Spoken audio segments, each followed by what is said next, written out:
What's up, Lamentors, and welcome back.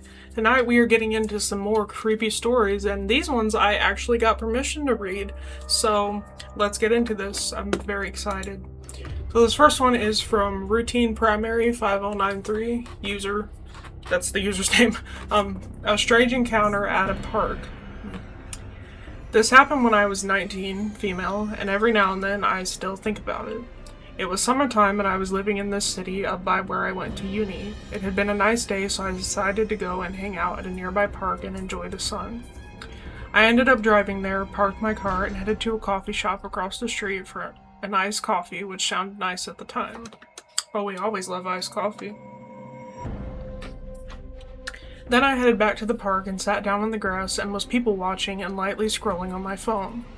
It was a pretty big and popular park in the area, so it was always relatively busy with plenty of things going around. At some point I had gotten pulled into my phone a bit too much, but something made me look up and to my right. Always off from me was a group of guys speaking some other language. It wasn't one I could recognize, so I have no clue what it was. There were 4 of them that I noticed. I honestly don't know why I even looked up. It was pretty busy, so my brain filtered out most people around, but I did. But you did what? What? Oh, why you looked up. Okay. I was like, what? I shrugged it off and went back to scrolling. A few minutes later, the group had walked directly in front of me, and one of the guys had peeled off and sat down next to me. I happened to notice the guys walk to the parking lot, and they were all waiting by this one car. I figured they were just waiting for this one guy to maybe have a quick chat for a minute and then leave. 19-year-old me had the survival strategy of a golden retriever. If someone talked to me, I would be painfully polite, even if I had alarm bells ringing. Girl, me too. I'm that way too. It's probably not a good thing always. He sat down and told me I was pretty and asked what I was doing out at the park. I awkwardly laughed and thanked him and just explained that I was enjoying the nice weather. It was unbearably hot for once. I don't remember if it was then that I mentioned I was waiting to meet up with a friend, which was a lie. Something just made me feel the need to say it. The interaction was so painfully awkward, I figured it would honestly end there, and the answers I gave were relatively short. It did not.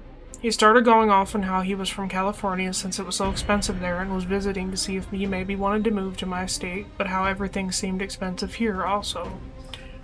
Everything's expensive everywhere. Ain't nothing gonna be cheap.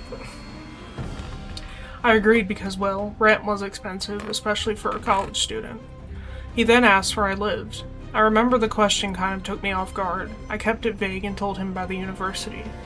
The conversation kept going, and every couple minutes I remember he'd sprinkle in a compliment.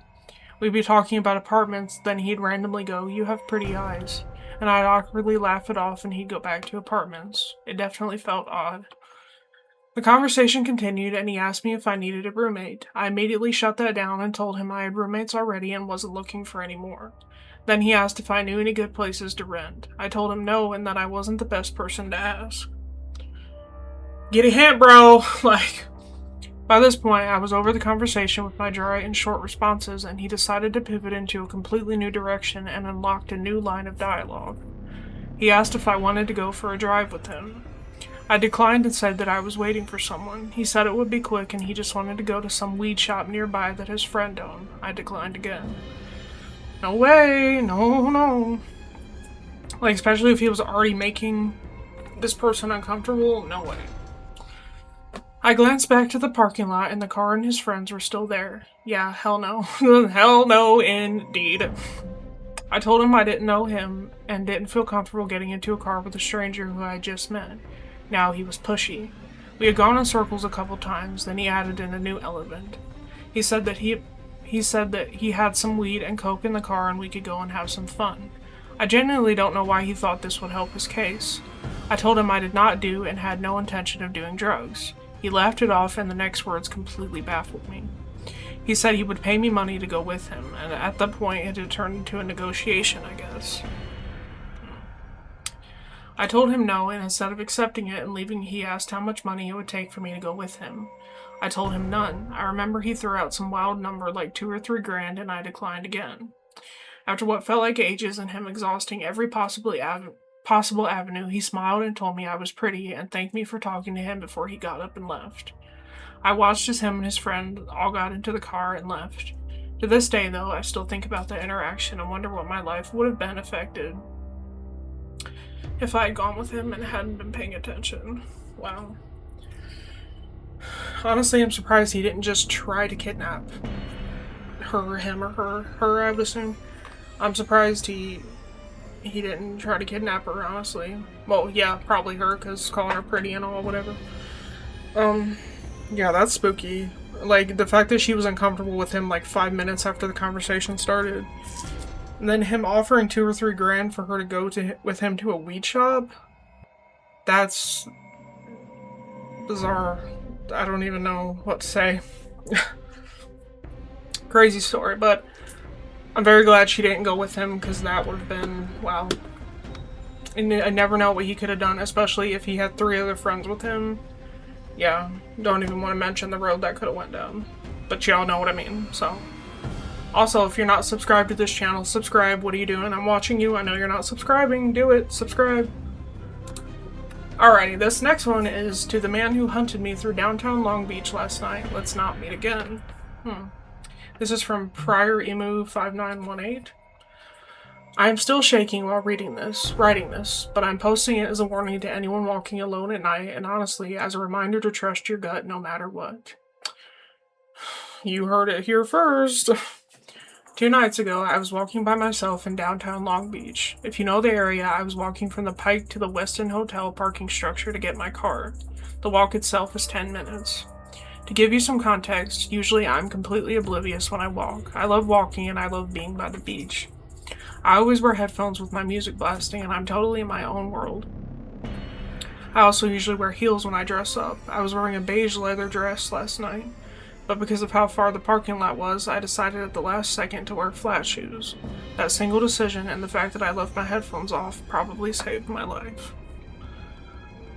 I was about a block away from my car crossing the street when I noticed a man, ranging from maybe a few years older to 10 years older than me, watching me. He crossed halfway into the street, but then abruptly doubled back to the exact same block I was on. Ew. It was already making me uncomfortable.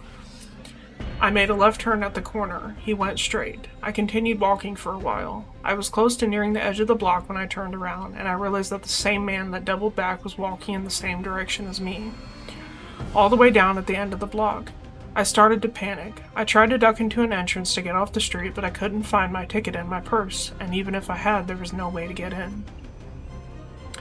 I was trapped outside. I kept walking and looked back. He had made a left and was closing the distance. Oh my goodness, oh my goodness, oh my.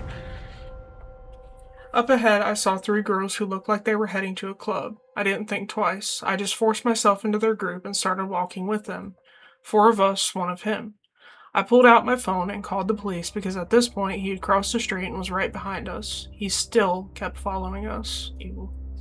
We made a left turn, and the second we had a chance, the girls and I literally sprinted sideways across a crosswalk. Well, that's a tongue twister. So he couldn't catch up before the light changed. There was a bar right ahead, and we ran inside screaming for help. When the man walked past the bar, he didn't even look at me. He just kept walking straight like he hadn't just spent the last few blocks hunting me down. The absolute second his isolation and privacy were stripped away, he acted like nothing happened, as they usually do, unfortunately.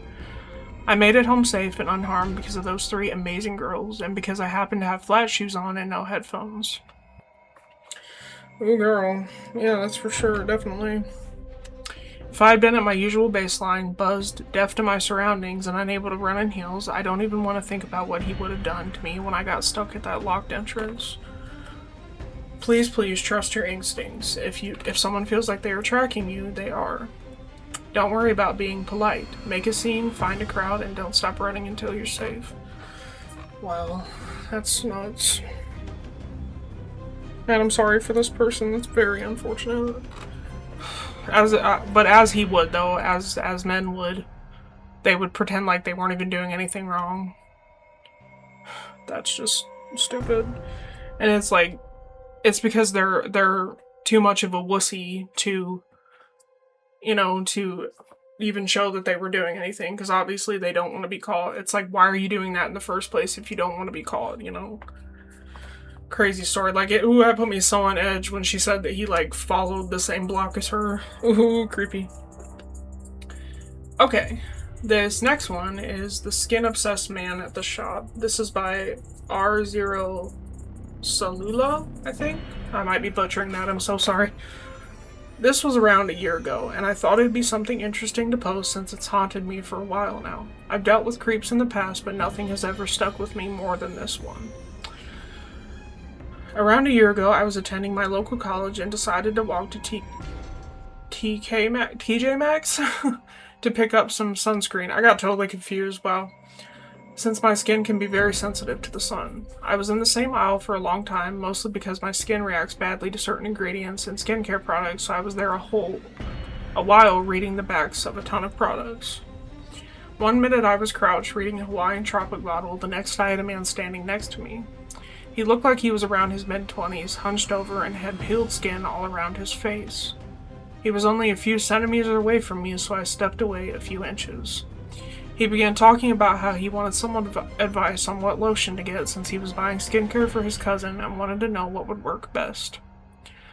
I was still a bit on edge, but since I saw he had dry skin, I figured he was just scared of saying he had issues himself and decided to give him some recommendations on the spot.